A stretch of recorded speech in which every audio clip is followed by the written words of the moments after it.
থালি দেখে বুঝতেই পারছো দুপুরটা জমিয়ে খাওয়া দাওয়া করেছি। কি কি ছিল চলো বলে দিই। প্রথমে ছিল কচু শাক, এঁচোড়ের তরকারি, এখানে ছিল চিংড়ির ঝাল, কাতলা মাছের পেটি, এখানে ছিল শশা, রসমালাই, দই আর মাংস, আর ছিল ভাত।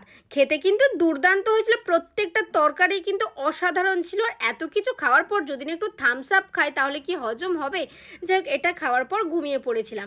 বিকালবেলা উঠে চলে গেছিলাম সিদ্রাকে পড়াতে, আর কাকিমা এখানে একটু সিমাই দিয়েছিল, সিমাইটাও কিন্তু বেশ ভালো হয়েছিল। আর ইরফানের বাড়ি আজকে করেছিল তালের বড়া। কাকিমা যখনই কিছু ভালো জিনিস করে আমাকে না দিয়ে সত্যিই খায় না, এই ভালোবাসাটা যেন সবসময় থাকে। আমি ভীষণ খুশি হই যখন আমাকে কিছু বানিয়ে দেয়, আমার খুব ভালো লাগে। তালের বড়াটাও কিন্তু দুর্দান্ত হয়েছিল। আর পাপা রাত্রেবেলা এনেছিল এখানে বিরিয়ানি। আজকের খাওয়া দাওয়া বলছি না জমিয়ে করেছি।